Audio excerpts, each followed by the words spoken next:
లోంచి ఆదికాండము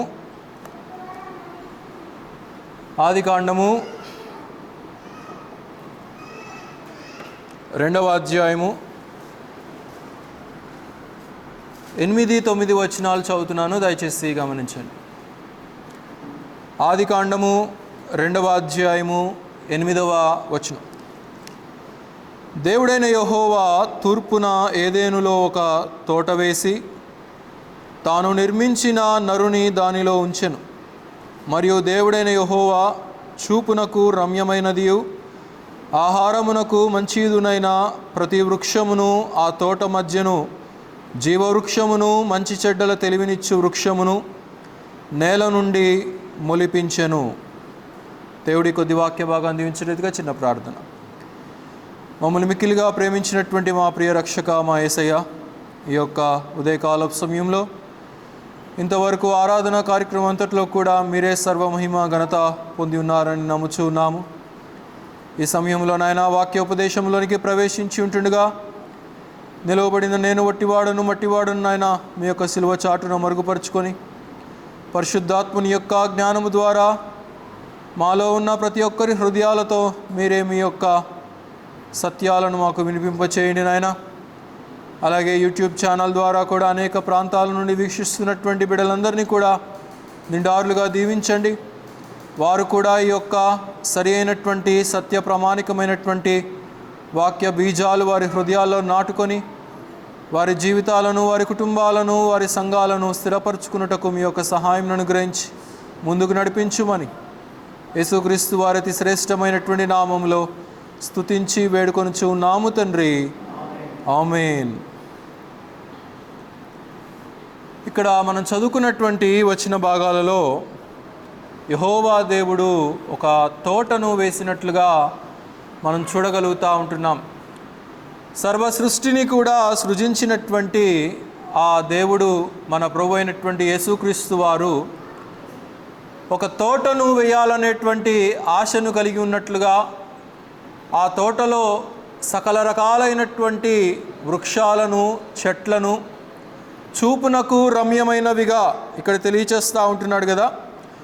చూపునకు రమ్యమైనదియు ఆహారమునకు మంచిదునైనటువంటి ప్రతి ఆహారమును, ప్రతి చెట్టును, ప్రతి పండును కూడా ఆయన అక్కడ సృజించినట్లుగా మనం చూడగలుగుతూ ఉంటున్నాం. అయితే ఈ ఉదయకాల సమయంలో ఈ యొక్క మరి తోటకు, అలాగే ఒక విశ్వాసికి, అలాగే ఒక సంఘానికి ఉన్నటువంటి పోలిక ఏంటో మనం ఇక్కడ కొంచెం నేర్చుకోవడానికి ప్రయత్నం చేద్దాం. అయితే యేసుక్రీస్తు వారు ప్రారంభంలో సృజించినటువంటి ఆ యొక్క సృష్టిలో ఎలాంటి దోషము లేనటువంటి సృష్టిని ఆయన సృజించినట్లుగా మనం ఇక్కడ చూడగలుగుతూ ఉంటున్నాం. సమస్తమును కూడా ఆయన మంచిగానే సృజించినట్లుగా మనం చూస్తూ ఉంటున్నాం. ఆయన ఏది కూడా చెడ్డదైనటువంటి వృక్షాన్ని కానీ, మరి కారు ద్రాక్షల్ని కానీ, మరి పనికిరానటువంటి పండ్లను కానీ, మరి ముళ్ళ తుప్పలను కానీ, గచ్చపొదలను కానీ ఎక్కడా కూడా ఆయన సృజించినటువంటి వాడిగా అక్కడ మనం చూడం. ఆయన సమస్తమును కూడా మంచిగా సృజించాడు. ఎందుకంటే మంచి విత్తనములో నుండి మంచి చెట్టు వస్తుంది, మంచి చెట్టులో నుండి ఏమొస్తుంది? మంచి ఫలము వస్తుంది. అలాగైతే ఇక్కడ కూడా మనం చూస్తూ ఉంటున్నాం, యేసుక్రీస్తు వారు సమస్తాన్ని కూడా మంచిగానే సృజించాడు. ఆయన ఎక్కడా కూడా కొరతతో ఉన్నటువంటిది కానీ, కల్మషముతో ఉన్నటువంటిది కానీ, అపవిత్రతతో ఉన్నటువంటిది కానీ ఆయన కలుగ చేయనే లేదు. కానీ దానిని మనుషులు కల్పించినటువంటి వారిగా మనం ఇక్కడ చూడగలుగుతూ ఉంటున్నాం. జ్ఞాని అయినటువంటి ప్రసంగి ఒక చక్కటి మాట అంటున్నాడు, దయచేసి త్రిప్పండి. ప్రసంగి గ్రంథము 7వ అధ్యాయము 29వ వచనం. ఎక్లేసియాస్టస్ 7:29. ప్రసంగి 7:29.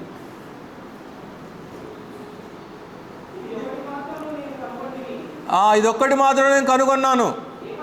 ఏంటంటే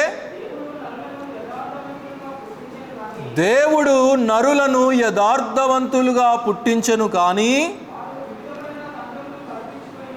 వారు వివిధమైనటువంటి తంత్రములను కల్పించుకొని ఉన్నారు అని అంటూ ఉంటున్నాడు.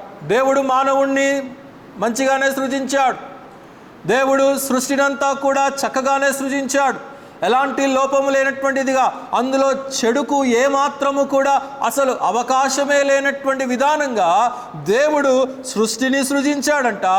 మానవుణ్ణి కూడా సృజించినటువంటి వాడిగా మనం చూస్తూ ఉంటున్నాం. ఎందుకంటే మానవుణ్ణి ఎవరి పోలికలో సృజించాడండి చెప్పండి?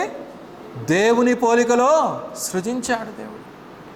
ఆయనలో ఎలాంటి కల్మషము లేనటువంటిగా వాడుగా ఆయన ఉన్నాడు కాబట్టి, ఆయన పవిత్రుడుగా ఉన్నాడు కాబట్టి, ఆయన పోలికలో, ఆయన స్వభావంలో, ఆయన యొక్క నేచర్లో, ఆయన యొక్క ఆ యొక్క సహవాసపు అనుభవంలో మానవుడు ఎదగాలని, మానవుడు సహవాసము చేయాలని, మానవుడు నిరంతరము కూడా ఆయన యొక్క సన్నిధి మహాభాగ్యాన్ని నిరంతరం అనుభవించాలనేది దేవుని యొక్క ప్రణాళిక. అయితే మధ్యలో చెడు ఎక్కడి నుంచి వచ్చింది అనంటే అది మానవులు కల్పించుకున్నటువంటిది, దేవుడు కల్పించినటువంటిది కాదు. మానవులు వారి యొక్క తంత్రములను వారు కల్పించుకొని ఉన్నట్లుగా మనం చూస్తూ ఉంటున్నాం. అంటే దేవునికి విరోధమైనటువంటి ప్రణాళికను వారు సృష్టించుకున్నట్లుగా మనం చూస్తూ ఉంటున్నాం. సృష్టి అంతా కూడా చక్కగా ఉన్నది, చెట్లన్నీ కూడా చక్కగా ఉన్నాయి, ఫలాలన్నీ కూడా చక్కగా ఎదుగుతూ ఉంటున్నాయి. చూడండి, మన ఇళ్ళల్లో మనందరం కూడా మొక్కలు పెంచుకుంటూ ఉంటాం, చెట్లను పెంచుకుంటూ ఉంటాం. ఆ చెట్లకు, ఆ యొక్క మొక్కలకు ఎక్కడైనా కానీ ఏదైనా పురుగు పడితే ఏం చేస్తాం చెప్పండి? అక్కడి వరకు దాన్ని కత్తిరించేస్తాము, లేకపోతే ఏదైనా ఒక కెమికల్ స్ప్రేని పట్టుకొచ్చి ఆ చెట్టుకు కావలసినటువంటి విధానంగా దాన్ని స్ప్రే చేసి మరి ఒకసారి ఆ యొక్క కల్మషము దానికి అంటకుండా మనం జాగ్రత్త చేసుకుంటూ ఉంటాం. అలాగైతే ఇక్కడ కూడా మనం చూస్తూ ఉంటున్నాం, మానవుడు పడిపోక మునుపు, మానవుడు అవిధేయుడు కాక మునుపు, మానవుడు పతనానికి ముందు దేవుని యొక్క అనుభవంలో ఎదిగినటువంటి వాడిగా, దేవుని యొక్క సహవాసంలో ఉన్నటువంటి వాడిగా, ఆ మంచి విలువలతో కూడినటువంటి సహవాసపు అనుభవము దేవునిలో నిరంతరము కూడా కలిగి ఉండాలనేది దేవుని యొక్క ప్రణాళిక. ఆదాముకు ముందు తెలీదు పాపం అంటే ఏంటో, ఆదాముకు ముందు తెలీదు అపవిత్రత అంటే ఏంటో. ఆయన తెలియనటువంటి వాడిగా దేవుని సన్నిధిలో ఉంటుండగా అవిధేయత అనేది వారి హృదయాలలో ప్రవేశించుట ద్వారా the disobedience which came in their hearts cause the sin. పాపము రావటానికి కారణము ఏంటి అనంటే వారి హృదయాలలో అవిధేయత వారి హృదయాలలో రావటానికి గల కారణం. పాపము అంత ముందుకు లేదు, సాతానుడికి అంతకు మునుపు వారిలో అవకాశమే లేదు. కానీ ఎప్పుడైతే తిరుగుబాటు స్వభావం వచ్చిందో, ఎదిరించేటువంటి స్వభావం వచ్చిందో, అవిధేయతతో కూడినటువంటి స్వభావం వచ్చిందో, సాతానుడు వారిని పూర్తిగా వాడుకున్నట్లుగా మనం అక్కడ చూడగలుగుతూ ఉంటున్నాం. అయితే మనం చదువుకున్నటువంటి వచన భాగాల్లో చూడండి, 9వ వచనంలో, మరియు దేవుడు చూపునకు రమ్యమైనదియు ఆహారమునకు మంచియుదునైన ప్రతి వృక్షమును ఆ తోట మధ్యను జీవవృక్షమును మంచి చెడ్డల తెలివినిచ్చు వృక్షమును నేల నుండి మొలిపించెను అని ఇక్కడ మనం చూస్తూ ఉంటున్నాం. In the centre of the garden, ఆ తోట యొక్క మధ్యలో ఏమున్నదంటాడు? జీవవృక్షము ఉన్నదంటాడు. అలాగే there is another tree which is called of good and evil, మంచి చెడ్డల తెలివినిచ్చు వృక్షమును అక్కడ ఉన్నది అని అంటా ఉంటున్నాడు. అయితే దేవుడు ఇక్కడ ఒక ఆజ్ఞ చెప్పాడు. ఏంటి చెప్పండి? మీరు చెప్పండి. మిమ్మల్ని అందరు మాట్లాడించాలని మీరు మాట్లాడితే నాకు కొంచెం సంతోషంగా ఉంటుందని నేను అడుగుతూ ఉన్నాను. చెప్పండి, దేవుడు ఏం చెప్పాడు? మీరు సమస్తాన్ని కూడా తినవచ్చు, హ్యాపీగా ఉండొచ్చు, కానీ ఒక రూల్ పెట్టాడు. ఏంటది? మంచి చెడ్డల తెలివినిచ్చు ఫలాన్ని మాత్రము తినవద్దు అని చెప్పాడు. మంచి చెడ్డల ఫలాన్ని ఇచ్చేటువంటి ఆ యొక్క చెట్టు దగ్గరికి మీరు వెళ్ళి ఆ పండును కోసుకొని దానిని తినకూడదు అని చెప్పాడు. కానీ జీవవృక్షము దగ్గరికి వెళ్ళి జీవవృక్షపు ఫలాన్ని తినద్దని చెప్పాడా? చెప్పలేదు. దేవుడు ఏదైతే చెప్పలేదో దానిని మనము చెయ్యము. దేవుడు ఏదైతే చెప్పడో దాన్నే మనం చేయడానికి ప్రయత్నం చేస్తూ ఉంటాం. చెప్పిన దాన్ని మనం చెయ్యం. సామాన్యంగా ఇళ్లలో ఉండేటువంటి పిల్లల్ని కూడా గమనించండి. తల్లిదండ్రులు ఏదైతే చెప్తారో, తల్లిదండ్రులు ఏ క్రమానికైతే పిల్లలు రావాలని, ఏ క్రమంలో ఎదగాలని తల్లిదండ్రులు అపేక్షిస్తారో ఆ విధానంగా పిల్లలు ఎదగరు. ఎందుకు అనంటే అవిధేయత స్వభావము, తిరుగుబాటు స్వభావం ఏం చేస్తుందంటే తల్లిదండ్రులని సహితము ఎదిరించి జీవించేటువంటి తత్వాన్ని నేర్పిస్తుంది. దేవుడు చెప్పింది వారు చేయలేదు, అక్కడ చెప్పనటువంటి దానిని వారు అక్కడ చేసినట్లుగా మనం అక్కడ చూడగలుగుతూ ఉంటున్నాం. అలాగైతే మరి జీవవృక్షములో ఉండేటువంటి అనుభవాలను విశ్వాసిగా మనం నేర్చుకోవలసినటువంటి వారం ఏంటున్నాం. ఆదాము అవ్వలు దాన్ని కనుగొనలేకపోయారు. ఇంకా తర్వాత చరిత్ర అంతా కూడా మనకు తెలిసినటువంటిదే. సాతానుడు వచ్చాడు. సాతానుడు వచ్చి అవ్వను మోసగించి, మీరు ఈ యొక్క పండును తిన్నటువంటి క్షణాన మీరు నిశ్చయంగా దేవదూతలైపోతారని చెప్పేసి సర్పం వచ్చి చెప్పింది. దేవుడు రానే వచ్చేసి ఆదామా ఎక్కడున్నావు అనంటే ఏం జవాబిచ్చాడు? ఎక్కడున్నాడంట? చెట్ల చాటున దాక్కొని ఉన్నాడు. ఎందుకు దాక్కొని ఉన్నావంటే సిగ్గుతోటి నేను దాక్కొని ఉన్నాను. ఎందుకు ఈ యొక్క స్థితి ఎందుకు వచ్చింది మీకు అనంటే ఆదాము ఏం చెప్పాడు? అవ్వ ఇచ్చింది నాకు పండు అని చెప్పి. అవేం చెప్పింది? పాము ఇచ్చింది అని చెప్పింది. ఈ రీతిగా అక్కడ జరిగినటువంటి క్రమంలో యేసుక్రీస్తు వారు ఏం చేశారంటే తన యొక్క బలియాగానికి ముంగుర్తుగానే వారిని అక్కడ చర్మపు చొక్కాయలను చేసి ఒక బలిని అక్కడ అర్పించి, ఒక గొర్రెను అక్కడ అర్పించి వారి చర్మపు చొక్కాయలు అక్కడ చేసి వారికి తొడిగించినట్లుగా మనం చూస్తూ ఉంటున్నాం. గమనించండి 3వ అధ్యాయము 12వ వచనంలో ఏమంటున్నాడో.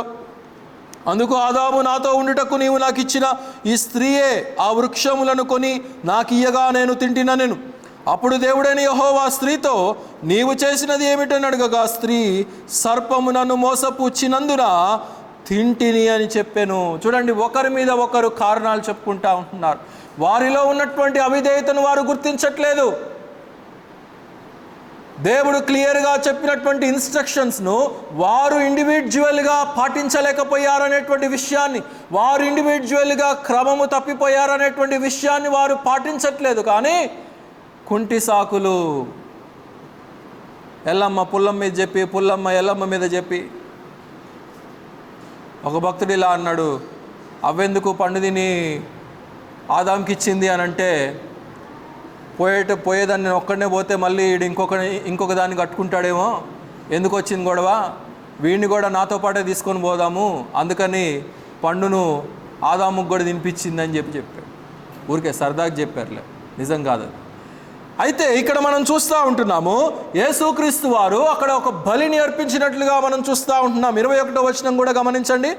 దేవుడైన యెహోవా ఆదామునకు అతని భార్యకును చర్మపు చొక్కాయలను చేయించి వారికి తొడిగించెను అని ఇక్కడ మనం చూస్తూ ఉంటున్నాం. అక్కడ ఒక బలి అర్పణ జరిగినట్లుగా మనం చూస్తూ ఉంటున్నాం.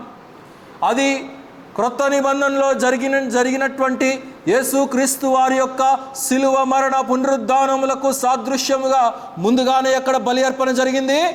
ఏదెను తోటలో బలి అర్పణ జరిగినట్లుగా మనం చూస్తూ ఉంటున్నాం.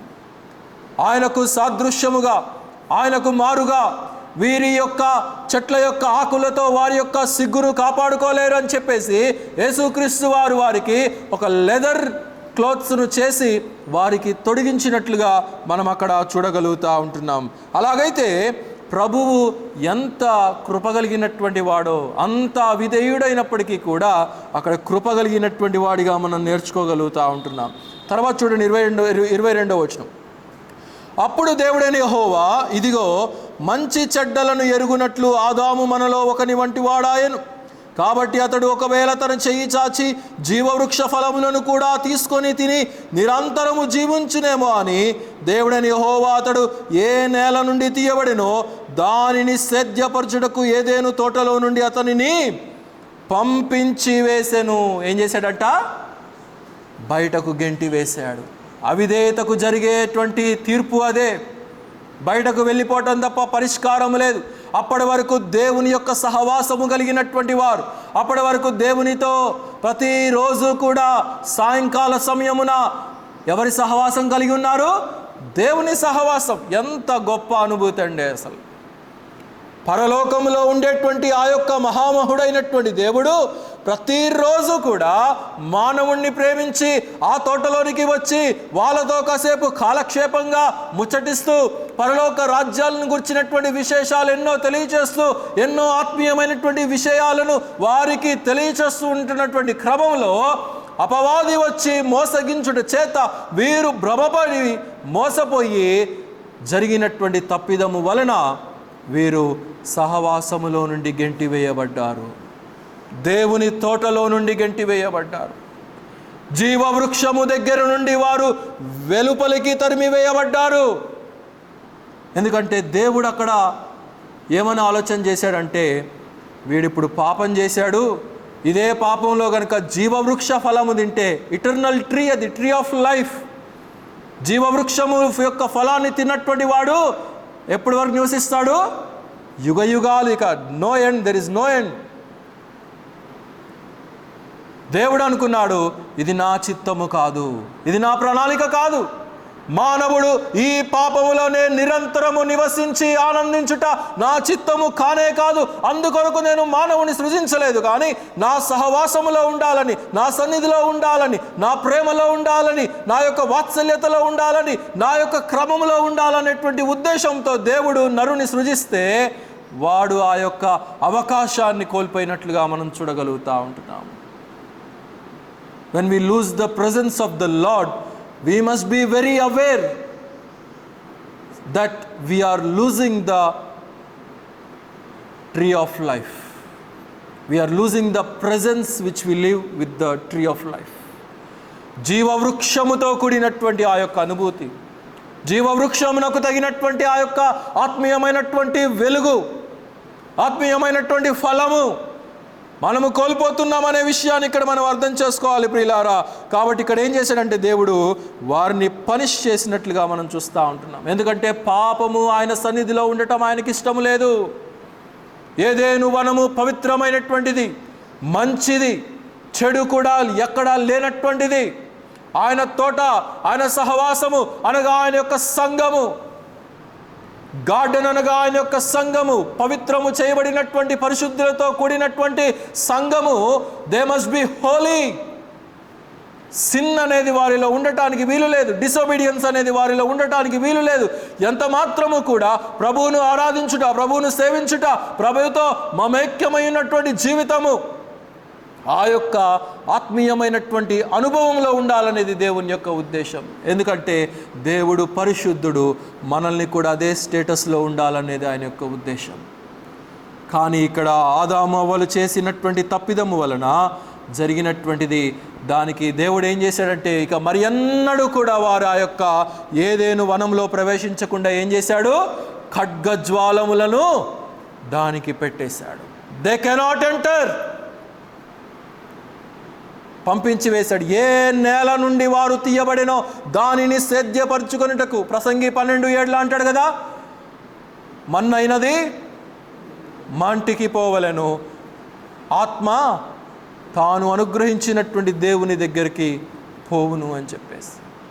మానవుడు ఎక్కడి నుంచి అయితే తీయబడ్డాడో, మనం ఎన్ని సోకులు చేసుకున్నా, మనం ఎన్ని క్రీములు పూసుకున్నా, మనం ఫెయిర్ అండ్ లవ్లీ పూసుకున్నా, ఫెయిర్ అండ్ హ్యాండ్సమ్ పూసుకున్నా, పాండ్స్ క్రీమ్ పూసుకున్నా, ఏం పూసుకున్నా కానీ మన్నైనది మట్టిలోకి పోవాల్సిందే. There is no use. తాత్కాలికమైనటువంటి ఆనందము తప్ప మనకు ఎలాంటి అనుభవము లేదు. అయితే ఇక్కడ దేవుడు ఏం చేశాడంటే గెంటివేశాడు. మరలా వారిని జీవవృక్షము దగ్గరికి రానియకుండా అడ్డగించి వేశాడు. కానీ మరి ఒక ప్రణాళికను ఆయన అక్కడ సిద్ధపరిచాడు. కాలము పరిపూర్ణమై ఉన్నప్పుడు ప్రభువైనటువంటి యేసుక్రీస్తు వారిని ఈ లోకంలోనికి పంపించడం చేత, ఒక నూతనమైనటువంటి మార్గము చేత, ఒక నూతనమైనటువంటి స్థాపన చేత ఆ మార్గములో ప్రవేశించినటువంటి వాడు ఇక ఎన్నటికీ కూడా బయటికి వెళ్ళలేకుండా నిరంతరము కూడా జీవవృక్షము దగ్గర ఉండి ఆయన ఆత్మీయమైనటువంటి వెలుగులో సహవాసం ఉండేటువంటి అనుభవాన్ని దేవుడిచ్చాడు. ఎంత గొప్ప సంగతో కదండి. జీవవృక్షము దగ్గరికి పాపములో ఉన్నటువంటి వాడు రానియకుండా తరిమివేశాడు. కానీ మరలా దేవుడు తన స్వరక్తము చేత శుద్ధీకరించినటువంటి మానవుడికి మరలా యాక్సెస్ ఇచ్చాడు, మరి ఒక అవకాశాన్ని ఇచ్చాడు. మరలా జీవవృక్షము దగ్గరికి రావటానికి, ఆ జీవవృక్షం మన ప్రభు అయినటువంటి యేసుక్రీస్తు వారే. ఆయన దగ్గరికి మరలా సహవాసం కలిగి ఉండటానికి ఒక అవకాశాన్ని ఆయన ఇచ్చినట్లుగా మనం చూడగలుగుతూ ఉంటున్నాం. ప్రకటన గ్రంథం త్రిప్పండి. ప్రకటన గ్రంథము 2వ అధ్యాయము 7వ వచనం.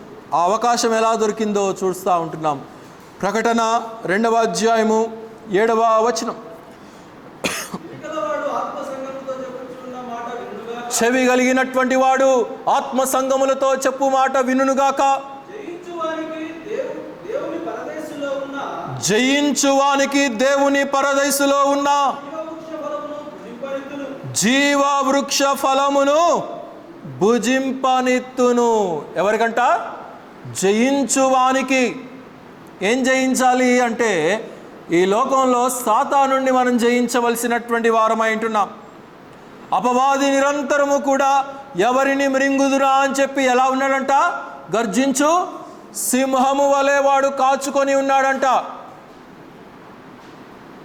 ఏ విశ్వాసిని పడద్రోయాలా అని, ఎవరిని దేవుని పరిణామము నుండి వైదొలిగించాలా అని చెప్పేసి, ఎవరు దేవుని సన్నిధికి ఆ జీవవృక్ష ఫలములను అనుభవించలేకుండా, ఆ జీవవృక్షమైనటువంటి యేసు యొక్క సహవాసమును అనుభవించలేకుండా ఎవరిని చెయ్యాలా అని చెప్పేసి వాడు నిత్యము ప్రయత్నిస్తూనే ఉంటాడు.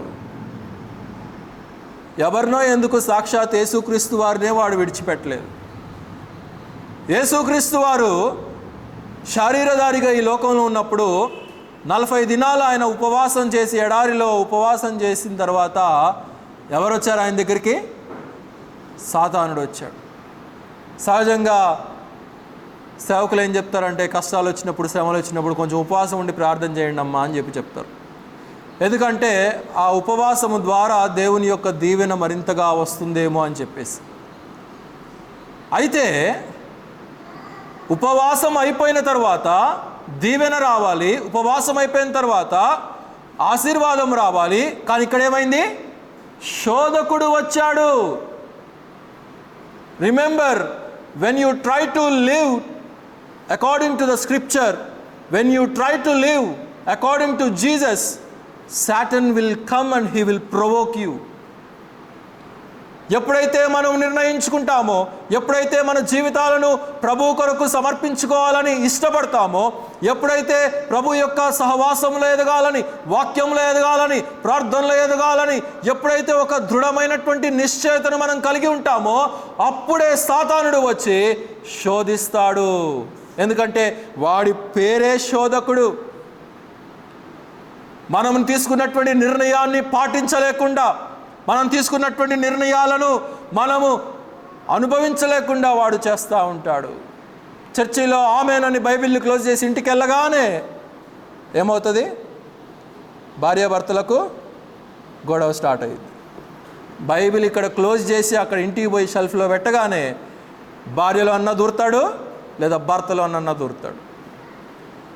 ఎందుకంటే వాడి యొక్క స్వభావం అది, వాడి యొక్క నేచర్ అది.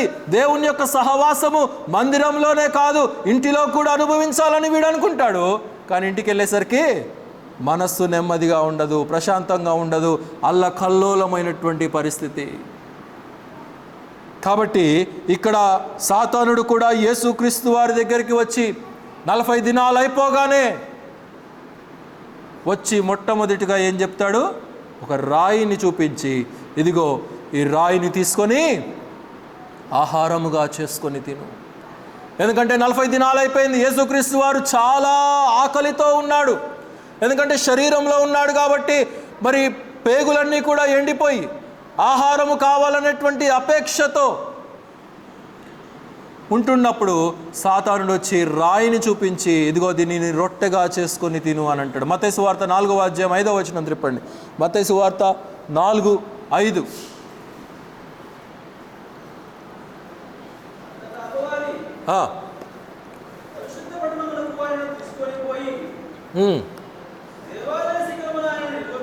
ఆ పైన చదవండి 3వ వచనం నుంచి.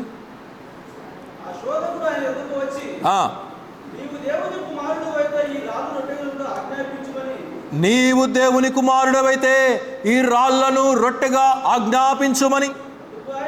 అందుకు ఆయన మనుషుడు రొట్టె వలన మాత్రము కాదు గాని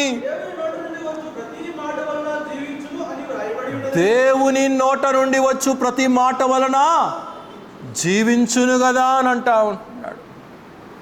సృష్టికర్త దగ్గరికి వచ్చి, ఆహారాన్ని సప్లై చేసేటువంటి వాడి దగ్గరికి వచ్చి, ఎడారి ప్రాంతంలో మన్నాను కురిపించినటువంటి వాని దగ్గరికి వచ్చి సాతానుడు ఏం చెప్తున్నాడు? ఈ రాళ్లను రొట్టెగా చేసుకొని తిను, నీవు దేవుని కుమారుడు అయితే. వాడికి తెలీదా? ఎవరి దగ్గరికి అనుకొని వచ్చాడు ఆయన? అసలు సాతానుడు దేవుని కుమారుడి దగ్గరికి వెళ్తున్నాననే తెలుసు, యేసు ప్రభు వారి దగ్గరికి వెళ్తున్నాననే ఆయనకు తెలుసు. అంటే రెచ్చగొట్టడం అనమాట, రెచ్చగొడుతున్నాడు. నీవు దేవుని కుమారుడు అయితే నిజంగా, ఎందుకంటే శరీరంలో ఉన్నాడు కదా, ఉద్రేకం అవుతాడేమో అని చెప్పేసి. The spirit of gluttony, he's troubling the spirit of gluttony. అంటే తిండిపోతూ ఆత్మను శోధించాలనేటువంటి ఆలోచన కలిగి ఉంటున్నాడు. అందుకే అక్కడ రొట్టెను చూపించినట్లుగా మనం చూస్తూ ఉంటున్నాం. ఆయన అనుకుంటే క్షణాల్లో ఆయన యొద్దకు ఆహారం రాగలదు, కానీ ఆయన అలాంటి మార్గం ఎంచుకున్నటువంటి వాడు కాడు. ఎందుకంటే he submitted his body unto subjection, ఒక నియమానికి, ఒక కట్టుబాటుకు, ఒక క్రమానికి ఆయన తన శరీరాన్ని అలవాటు పరుచుకోవాలని అనుకుంటున్నాడు. ఆయన నలగొట్టాలని ఇష్టపడతా ఉంటున్నాడు. ఆయన శ్రమకు అప్పగించాలని ఇష్టపడుతున్నాడు. కాబట్టి ఒక నిర్ణయాన్ని మనం తీసుకున్నప్పుడు చుట్టూ కూడా పరిస్థితులు వ్యతిరేకమైనప్పటికీ కూడా we should not bend our knee, మనము మన మోకాలను వంచే వారంగా మనం ఉండకూడదు సాతానుడికి. He will provoke us, but we have to stand on our word. మనం ఇచ్చినటువంటి మాట మీద మనం కట్టుబడవలసినటువంటి వారమైంటున్నాం. తర్వాత రెండవ విషయం, ఇందాక 5వ వచనంలో మనం చూస్తూ ఉంటున్నాం. ఆయన ఎక్కడ తీసుకెళ్ళాడంట? రెండవది దేవాలయపు శిఖరము మీదకి తీసుకొని పోయాడు. తీసుకొని పోయి ఏమంటున్నాడు అక్కడ? ఇక్కడ నుంచి దూకు, ఇక్కడ నుంచి దూకు, గోదావరి బ్రిడ్జి మీద ఎక్కి అక్కడి నుంచి దూకు, లేదా ట్యాంక్ బండి మీదకి వెళ్ళి అక్కడి నుంచి దూకు, లేకపోతే ట్రైన్ ఎదురుగా వస్తుంటే దాని కింద పడి సావు. సాతానుడు కల్పించేటువంటి శోధన మానవులు ఆత్మహత్య చేసుకునేటట్లుగా, మానవుడు అవిధేయతకు లోనై పరిస్థితులు అనానుకూలంగా ఉన్నటువంటి సమయాలలో వాడి యొక్క మాటకు లొంగిపోయి దేవుడిచ్చినటువంటి నియమాన్ని సహితము తప్పిపోయి ఎంతోమంది చచ్చిపోతూ ఉంటున్నారు. ఎంతోమంది ఆత్మహత్యలు చేసుకుని వారు తమ యొక్క జీవితాలను అంతం చేసుకుంటూ ఉంటున్నారు. అయితే యేసుక్రీస్తు వారి దగ్గరికి వచ్చి, నువ్వు ఇక్కడి నుంచి దూకయ్యా, నీవు దేవుని కుమారుడు కదా, దేవదూతలు వచ్చి నిన్ను కాపాడుతారేమో చూద్దాం, నేను కాపాడుతారులే, నువ్వు దూకేసే అని చెప్తా ఉంటున్నాడు. వాడు ఎంతగా శోధించటానికి ఇష్టపడుతున్నాడో మనం ఇక్కడ గమనించవచ్చు ప్రియులారా. మూడవదిగా అక్కడ మనం చూస్తాము, లోకపు రాజ్యాలన్నిటినీ చూపించాడంట. లోకపు మహిమనంతా కూడా చూపించాడంట. లోకపు మహిమ అంటే పాపపు మహిమ, పాపపు వైభవం, పాపపు తృష్ణ, పాపపు ఆలోచన ఎంత వైభవముగా ఉంటుందో అనేది యేసుక్రీస్తు వారికి శారీరకంగా ఉన్నాడు కాబట్టి చూపించాడు. ఏమన్నాడంటే, ఇదిగో ఈ లోకపు రాజ్యాలన్నిటినీ, సమస్త ప్రపంచాన్ని కూడా నేను నీ చేతులకు అప్పగిచ్చేస్తాను. పాపము వల్ల నా చేతుల్లోనికి వచ్చినటువంటి ఆ ప్రపంచాన్ని మళ్ళా నేను నీ చేతికి అప్పగిచ్చేస్తానని చెప్పేసి యేసుక్రీస్తు వారిని శోధించాలని ఇష్టపడతా ఉన్నాడు. ఆయనకి ఎవరైనా ఏదైనా అప్పగించగలరా అండి? ఆయనే సృష్టించినటువంటి వాడు, ఆయనే సమస్త అధికారము కలిగినటువంటి వాడు, ఆయనే సర్వ హక్కు కలిగినటువంటి వాడు, ఆయనే మానవాళిని సృజించాడు, చెట్లను సృజించాడు, సమస్త జీవరాశులను సృజించాడు, సమస్త రాజ్యాలను స్థాపించినటువంటి వాడు ఆయనే. ఇక మరలా ఆయనకి ఈయన అవకాశం ఇచ్చేదేంది? నీవు నాకు నమస్కరించిన మరుక్షణాన ఇది నేను నీకు ఇస్తానని చెప్పాడు. ఆయన సాతానుడికి నమస్కరించటానికి రాలేదు ఈ యొక్క లోకానికి. సాతానుడినే దేవునికి మ్రొక్కటానికి, సాతానుడినే దేవునికి భయపడటానికి, సాతానుడికే శిక్షను విధించటానికి మరణ పాతాళాన్ని సిద్ధపరిచి వాడి కొరకు ఈ లోకానికి వచ్చినట్లుగా మనం చూడగలుగుతూ ఉంటున్నాం. నరకం అనేది దయ్యాలకు సాతాను కొరకు సిద్ధపరచబడింది. దేవుడు మానవుని కొరకు నరకాన్ని సిద్ధపరచలేదు, పరలోకాన్ని సిద్ధపరిచాడు. ఆయన తన సహవాసాన్ని సిద్ధపరిచాడు ఆయన మానవుల కొరకు. అయితే మానవుడు ఎప్పుడైతే అవిధేయుడయ్యాడో, ఎప్పుడైతే పాపం ప్రవేశించిందో, ఎప్పుడైతే వీడు దేవుని మాటకు తిరుగుబాటు చేసి సాతానుడి మాటకు లొంగిపోయి వాడికి శిష్యుడిగా అయిపోయాడో, దేవునికి ఇంకొక ఆప్షన్ లేకుండా అయిపోయింది. There is no option. నరకానికి మానవుల్ని పంపించటం తప్ప ఇక దేవునికి ఇంకొక ఆప్షన్ లేదు. ఎందుకంటే తనకు విధేయులైనటువంటి వారిని, తన రక్తంలో శుద్ధీకరించబడినటువంటి వారిని, తన ప్రశస్త ప్రభావము చేత ఎవరైతే తమ పాపాలను శుద్ధీకరించుకుంటారో వారిని మాత్రమే తన సహవాసములోనికి రప్పించగలడు. కాబట్టి మానవుడు దేన్ని కోల్పోయాడు? పరలోకాన్ని కోల్పోయాడు, దేవుని సహవాసాన్ని కోల్పోయాడు, దేవుని ప్రేమను కోల్పోయాడు. ఆ వాత్సల్యత లేదు ఇప్పుడు, ఆ అనురాగం లేదు ఇప్పుడు, ఆ ప్రేమ లేదు ఇప్పుడు. ఎందుకంటే వాడు అవిధేయుడైనటువంటి మానవుడు. కాబట్టి ఇక్కడ కూడా మనం చూస్తూ ఉంటున్నాము, మొదటిగా శారీరకంగా ఉన్నాడు కాబట్టి రొట్టెగా చేసుకోమని చెప్పి రాళ్లను చూపించాడు. రెండవదిగా మనం చూస్తూ ఉంటున్నాం, ఇక్కడి నుంచి దూకు, నీ దేవదూతలు వచ్చి నిన్ను కాపాడుతారని చెప్పి చెప్తా ఉంటున్నాడు. మూడవదిగా ఏం చేస్తున్నాడు? లోకపు మహిమంతా కూడా చూపించాడు. లోకపు మహిమ అంటే ఏంటి చెప్పండి? లోకంలో ఏముంది? చదవండి ఒక మాట. యోహాను పత్రిక రెండవ అధ్యాయము 15వ వచనం. యోహాను పత్రిక, మొదటి పత్రిక 2:15. లోకమునైనను లోకములో ఉన్న వాటినైనను ప్రేమింపకుడి.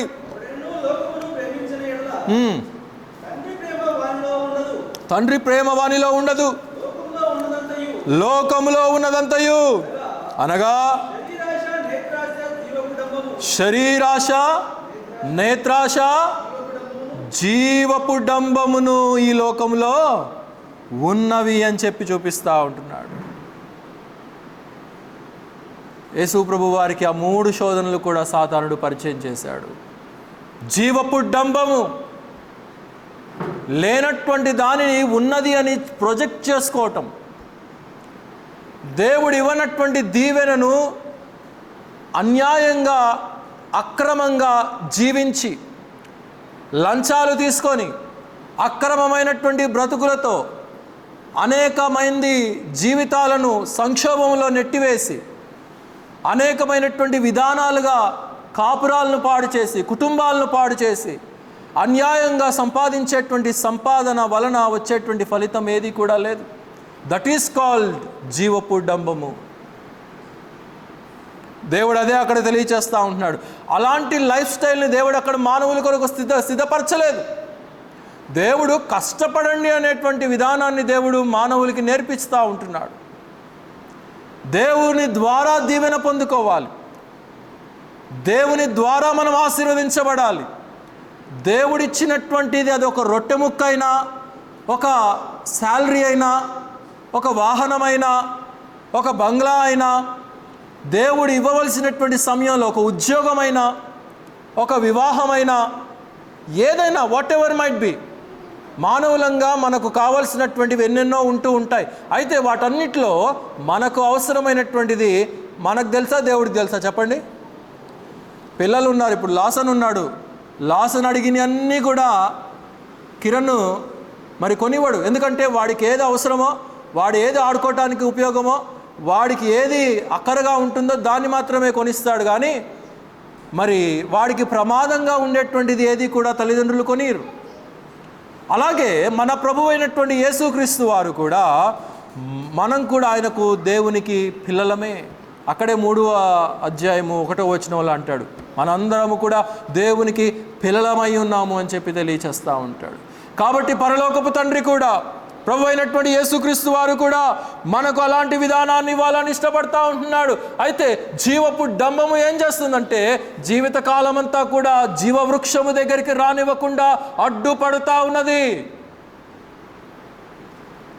దేవుని సహవాసానికి వచ్చి ఆ ట్రీ ఆఫ్ లైఫ్లో ఉన్నటువంటి విలువలు, ఆయన క్యారెక్టర్, ఆయన యొక్క నేచర్, ఆయన యొక్క స్వభావం, యేసు ప్రభు వారు మన పట్ల కలిగి ఉన్నటువంటి ఆలోచనను అర్థం చేసుకోలేనటువంటి విధానము ఏమడ్డం పడుతుందంటే జీవపు డంబము అడ్డం పడుతుంది. మానవుని యొక్క బ్రతుకు అస్తవ్యస్తమైపోతూ ఉంది. అనేక రకాలైనటువంటి చిక్కులు, సమస్యలు, కోర్టుల చుట్టూ తిరుగుతా, కాపురాలు విడాకులు తీసేసుకుంటా, పోలీస్ స్టేషన్ల చుట్టూ తిరుగుతా, విశ్వాసులైనటువంటి వారు, క్రైస్తవులు అనబడినటువంటి వారు దేవుని సహవాసం కలిగి ఉండండి అని దేవుడు చెప్తా ఉంటే, దేవుని ప్రజెన్స్లో ఉండండి, దేవుని యొక్క వాత్సల్యతలో ఉండండి, మీరు నిరంతరము కూడా నా మందిర ఆవరణంలో ఎదగాలి అనేది దేవుని యొక్క ఇష్టము, సంకల్పం అయితే మానవుడు దానిని అతిక్రమించేటువంటి వాడిగా మనం ఇక్కడ చూడగలుగుతూ ఉంటున్నాం. కాబట్టి జీవపు డంబం అనేక రకాలు. ఒక స్కాలర్షిప్ కావాలంటే చెప్పు క్రిస్టియన్ కాదని చెప్పేసేయి, సర్టిఫికెట్లో వేరే క్యాస్ట్ పెట్టేసుకో, క్రిస్టియన్ అని చెప్పుకోబాక. అప్పుడు నీకు స్కాలర్షిప్ వస్తుంది, అప్పుడు నీకు గవర్నమెంట్ జాబ్లు వస్తాయి, అప్పుడు నీకు ప్రమోషన్లు వస్తాయి, అప్పుడు నీకు అనేక రకాలైనటువంటి క్యాడర్స్ వస్తాయి. క్రిస్టియన్ కాదని ఒక్క మాట చెప్పు. కొంతమందికి ఎంత మొహమాటం అంటే ప్రక్కన ఎవరైనా ఉద్యోగస్తులు ఉంటే వందనాలు కూడా చెప్పరు, గుడ్ మార్నింగ్, నమస్తే అని చెప్తారు. ఎందుకంటే వందనాలు చెప్తే నేను క్రైస్తవునని బయటపడిపోతుందేమో, నా ప్రక్కన ఉన్నటువంటి వారు ఏమనుకుంటారో, ఇదేంటి వందనాలు చెప్తున్నాడు ఈయన ఏమైనా చర్చికి వెళ్తాడా, ఈయన క్రైస్తవుడా? You need to feel ashamed. సిగ్గుపడాలండి క్రైస్తవులు. కొంతమంది క్రైస్తవులు కాదని ఒప్పుకునేటువంటి వారు ఈ లోకంలో ఉండేటువంటి జీవపు డంబము కొరకు, లోకాశ కొరకు, నేత్రాశ కొరకు మనము ఈ ఏమంటారంటే గాడ్స్ డిసిప్లిన్ని మనం కాదనుకుంటుంటే మనము తలదించుకోవలసినటువంటి వారమై ఉంటున్నాం. తర్వాత ఒక మాట చదవండి, అదే పత్రిక 5వ అధ్యాయం 4:5-4. దేవుని మూలముగా పుట్టిన వారందరూ లోకమును జయించుదురు. ఇందాకేం చదివాము? జయించువానికి జీవవృక్ష ఫలములు తిననిస్తానని చెప్పి ప్రకటన గ్రంథంలో మనం చూస్తూ ఉంటున్నాం. ఇక్కడ ఏమంటున్నాడు? ఆయన మూలముగా పుట్టినటువంటి వారు లోకమును జయిస్తారు, అంటే సాతానుని జయిస్తారు. ఇఫ్ యు బిలీవ్, నీవు నమ్ముట చేత, నీవు విశ్వసించుట చేత, నీవు ఆ విజయపు జీవిత విధానాన్ని, జయముతో కూడినటువంటి జీవిత విధానాన్ని, you will know what is the victorious life. In order to know, you have to be faithful and you need to believe. సాతానుడి యొక్క కార్యాల మీద కాదు మనం నమ్మకం ఉంచవలసింది, మన యొక్క ప్రభువు నమ్మకమైనటువంటి వాడనే విషయాన్ని మనం నమ్మాలి. నమ్మినటువంటి వాడు విశ్వసించాలి. అబ్రహాము అలాగూ విశ్వసించినటువంటి వాడు, యోసేపు అలాగూ విశ్వసించినటువంటి వాడు. అందుకే వారి యొక్క అంచనాలకు మించినటువంటి ఆశీర్వాదాన్ని దేవుడు ఇచ్చాడు. ఆ ఆశీర్వాదము మధ్యలో పోలేదు, అది ఎన్నటెన్నటికీ కూడా వారి జీవిత కాలమంతా కూడా తరతరాలు తరతరాలు తరతరాలు కూడా ఆ దీవెన ఉన్నట్లుగా మనం చూడగలుగుతూ ఉంటున్నాం. అలాగైతే ప్రభు సహవాసంలో ఉన్నటువంటి మనకు కూడా అలాంటి దీవెనను దేవుడి ఇవ్వాలని ఇష్టపడతా ఉంటున్నాడు. అయితే ఇక్కడ మనం చూస్తూ ఉంటున్నాం, అలాంటి జయ అనుభవంలో మనం ఉండాలి. ప్రకటన గ్రంథం తిప్పండి, ప్రకటన గ్రంథము 22వ అధ్యాయం, రెవల్యూషన్ 22:1.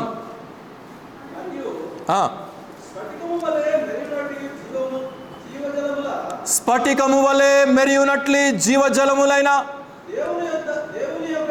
దేవుని యొక్కయు గొర్రెపిల్ల యొక్కయు సింహాసనమునొద్ద నుండి ఆ పట్టణపు రాచవీధుల మధ్యను ప్రవహించుట ఆ దూత నాకు చూపించెను. ఆ నది యొక్క ఇవలను ఆవలను జీవవృక్షము ఉండెను. అది నెల నెలకు ఫలించుచు 12 కాపులు కాయును.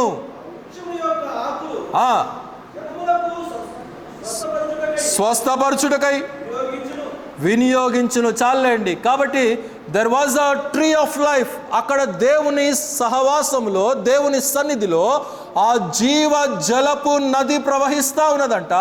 అయితే దానికి ఇటుప్రక్క అటుప్రక్క ఏమున్నదంట? జీవవృక్షము. జీవవృక్షములు కాదు, ఒకటే చెట్టు ఇరువైపులా కూడా ఉన్నది. మన ప్రభు అయినటువంటి యేసుక్రీస్తు వారికి సాదృశ్యముగా ఉన్నటువంటి ఆ యొక్క చెట్టు జీవవృక్షము. జీవ వృక్షములో నుండి జీవ ఫలాలు వస్తాయి. అది 12 నెలలకు 12 కాపులు.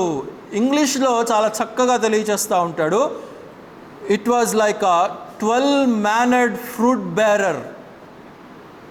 12 mannered అంటే 12 రకాలైనటువంటి చెట్లు, 12 నెలలు, 12 రకాలైనటువంటి కాపులు, 12 రకాలైనటువంటి ఫలాలు. అది కాపు కాసేదిగా అక్కడ మనం చూడగలుగుతూ ఉంటున్నాం. అలాంటి ఫలభరితమైనటువంటి విధానాన్ని దేవుడు మనకి ఇవ్వాలని ఇష్టపడతా ఉంటున్నాడు. కానీ మనం ఏం చేస్తూ ఉన్నామంటే మాటి మాటికి ఈ లోకంలో సాతానుడికి నమస్కరిస్తూ ఉంటున్నాం. దేవునికి నమస్కరించట్లేదు, ప్రభువుని ఆరాధించట్లేదు, ప్రభువును సేవించట్లేదు. వీఆర్ బౌయింగ్ డౌన్ అంటూ సేటన్. మరి ఒక మాట చదవండి. ఇర్మియా గ్రంథము 17వ అధ్యాయము 7వ వచనం. ఇర్మియా గ్రంథము 17వ అధ్యాయము 7వ వచనం. యెహోవాను నమ్ముకొనువాడు ధన్యుడు, యెహోవా వానికి ఆశీర్వాదముగా ఉండును. వాడు జలముల యొద్ద నాటబడిన చెట్టు వలె ఉండును.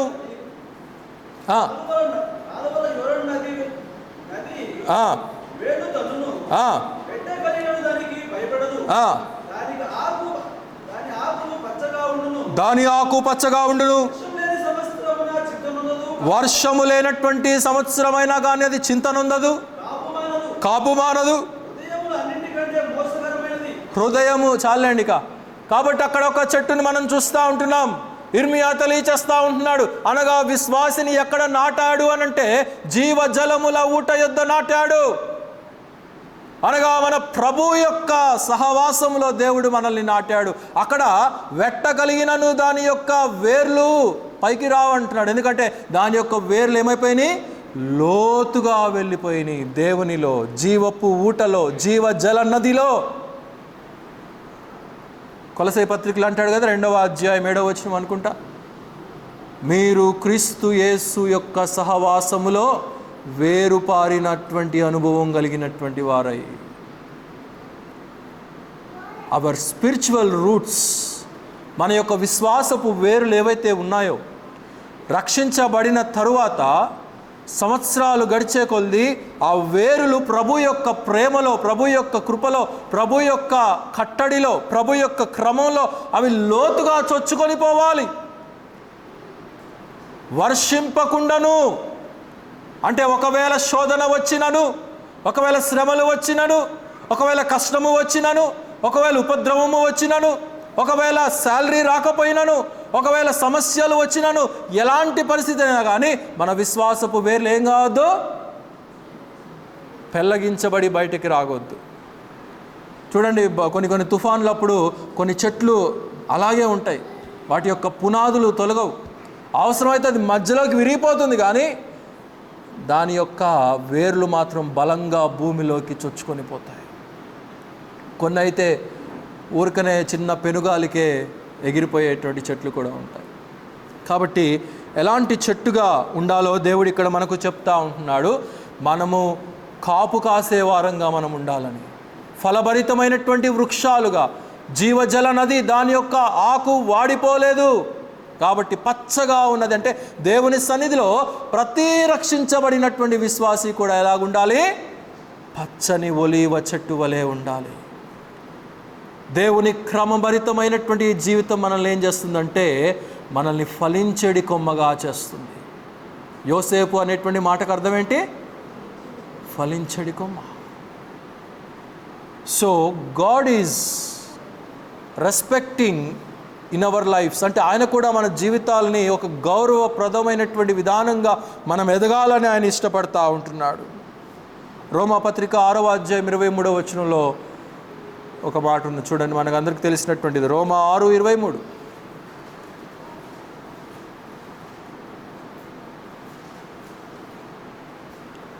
పాపము వలన వచ్చు జీతం మరణము. 6:23 రోమాపత్రిక. ఎలయనగా పాపము వలన వచ్చు జీతము మరణము, అయితే దేవుని, చూడండి అక్కడ అయితే అని చెప్పి ఒక క్లాజ్ పెట్టి, దేవుని కృపావరము మన ప్రభు అయినటువంటి యేసు క్రీస్తునందు నిత్య జీవము. ఇప్పుడు జీవవృక్షం ఎక్కడుంది? యేసులో జీవవృక్షము ఉన్నది. ఏ జీవవృక్షము నుండి అయితే ఆయన తరిమి వేశాడో, అగ్ని జ్వాలలను పెట్టి వారు మరలా ప్రవేశింపలేకుండా చేశాడో, దేవుడు ఏం చేశాడంటే తన కుమారుడైనటువంటి యేసుక్రీస్తు వలన ఆ పాపానికి వచ్చేది మరణమే, అవును కరెక్టే. కానీ దేవుడు ఏం చేశాడంటే తన కృపావరాన్ని మనకు పరిచయం చేశాడు. ఆ వరము ఎవరంటే మన ప్రభు అయినటువంటి యేసుక్రీస్తు వారు. ఆ జీవవృక్షము మన ప్రభు అయినటువంటి యేసుక్రీస్తు వారు. ఆయనలోనికి మనం చేర్చబడుట చేత మనము కూడా జీవించేటువంటి ఆత్మలుగా దేవుడు మనల్ని చేశాడు. మనం కూడా ప్రభు యొక్క సహవాసంలో, ప్రభు యొక్క వాక్యంలో భద్రపరచబడగలుగులాగున. ఎన్ని శోధనలు వచ్చినా, సాతానుడే వచ్చినా కానీ మనము క్షుణ్ణంగా ఉండాలి అని అంటే మనం వాక్యమును మన యొక్క డిఫెన్స్ సిస్టమ్గా మనం చేసుకోవాలి. ఇజ్రాయెల్ దేశం చూడండి, ఎవరైనా రాకెట్ మిజైల్స్ వేస్తే వారిలో ఉన్నటువంటి డిఫెన్స్ సిస్టమ్ అంతా కూడా యాక్టివేట్ అయిపోయి వచ్చేటువంటి రాకెట్స్ని కూడా తిప్పి కొట్టేస్తుంది, వారి యొక్క దరిదాపుల్లో కూడా రాకముందే. ప్రతి విశ్వాసి కూడా మనం ఏం చేయాలి అని అంటే వాక్యమును మనం చుట్టూ ఒక వలయంగా మనము చేసుకోవాలి. we need to be guarded by his word. ఎప్పుడైతే ఆయన ఒక వాక్యం మనకు ఒక కవచముగా మన చుట్టూ వలయంగా ఉంటుందో, వాడు వస్తాడు. వాడెన్ని తతంగాలు చేసినా, వాడెన్ని జిమ్మిక్కులు చేసినా, ట్రాజిక్కులు చేసినా, మనం ఆ స్థలంలో నుండి కదల్చబడినటువంటి వారంగా మనం ఉండాలి. కాబట్టి యోహాను పత్రికలోనే మరి ఒక మాట అంటున్నాడు, గమనించండి. 5వ అధ్యాయం 19వ వచనం. యోహాను పత్రిక 5:19.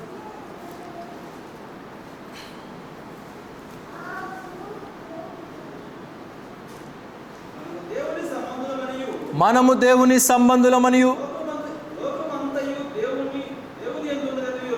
లోకమంతయు కూడా దేవుని యందున్నది మనం ఎరుగుదుము. మనము సత్యవంతుడైనటువంటి వారిని ఎరుగవలనని దేవుడి కుమారుడు వచ్చి మనకు వివేకము అనుగ్రహించి ఉన్నాడని ఎరిగి ఉందుము.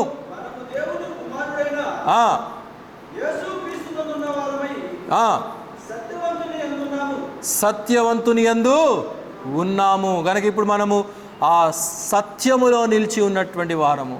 ప్రభువులో నిలిచి ఉన్నటువంటి వాడు, దేవునిలో నిలిచి ఉన్నటువంటి వాడు, వాడిప్పుడు పాపములో లేడు, అసత్యములో లేడు, సాతాను క్రింద లేడు వాడు. అంటే మనం ఇప్పుడు రక్షించబడిన తరువాత ఎవరి క్రింద ఉన్నాము? ప్రభు క్రింద ఉన్నాము. జయించువాని క్రింద మనం ఉన్నాము. మనం కూడా జయభరితమైనటువంటి జీవితాలను మనం కలిగి ఉండవలసినటువంటి వారు అంటున్నాం.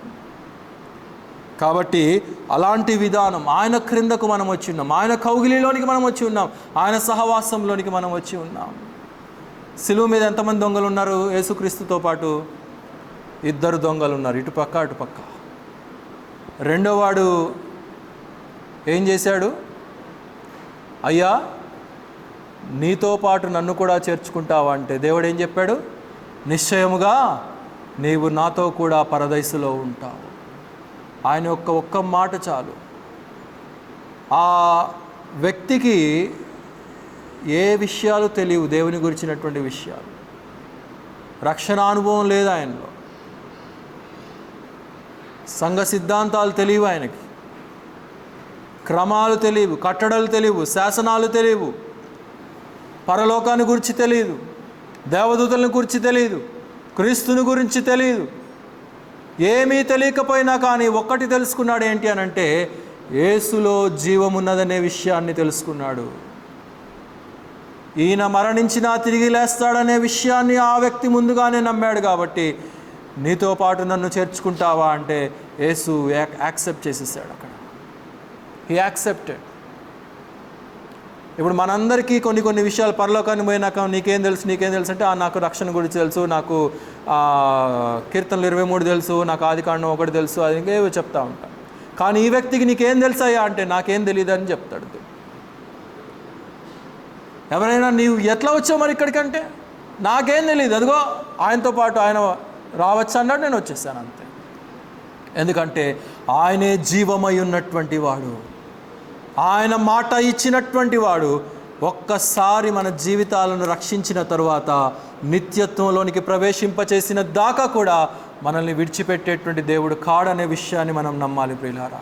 ఆఖరికి ఒక వచనాన్ని చదివించి ముగిస్తాను. రోమాపత్రిక 16వ అధ్యాయము 19వ వచనం. Romans 16:19.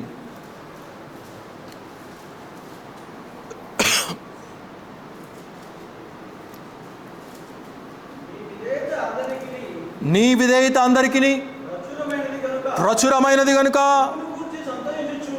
మిమ్మును గూర్చి నేను సంతోషిస్తూ ఉంటున్నాను. మీరు మేలు విషయమై జ్ఞానులను, కీడు విషయమై, చూడండి, మంచి విషయంలో మీరు ముందుకొచ్చేవారుగా ఉండాలి, కీడు విషయంలో మీరు దానిని చెయ్యకుండేవారుగా ఉండాలి. సమాధానకర్త అయినటువంటి దేవుడు సాతానును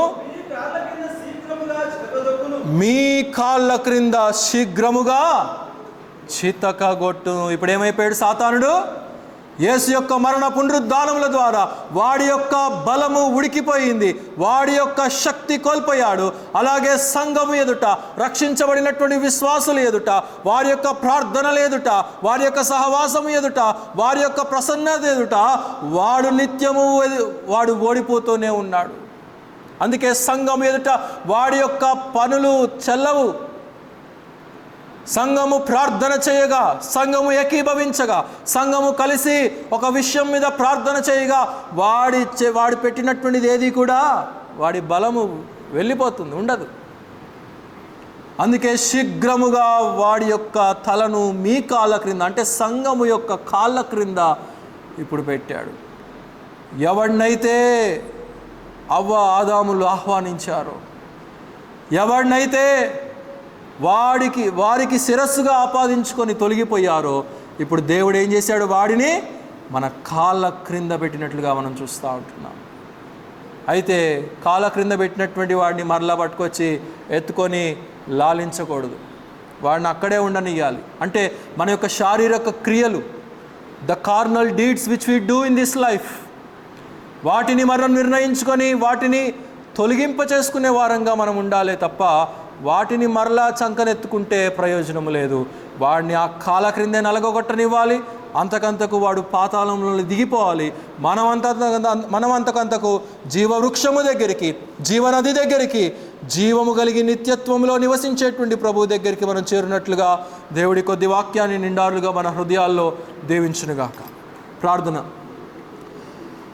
ప్రియ ప్రభువా, ఈ యొక్క ఉదయకాలపు సమయంలో నాయన మా వినికిడిలో చదవబడినటువంటి ప్రతి లేఖన భాగమును కూడా నాయన మీరు దీవించి మా హృదయాలకు నాయన మరి ఒకసారి మీరు వినిపింపచేసిన విధానాన్ని బట్టి వందనాలు.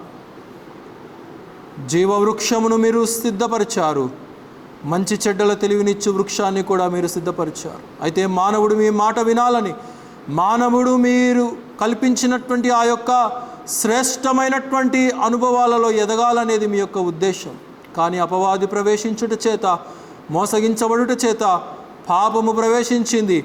అవిధేయులుగా వారైపోయి మీ యొక్క సన్నిధి నుండి వారు తొలగిపోయారు ఆయన.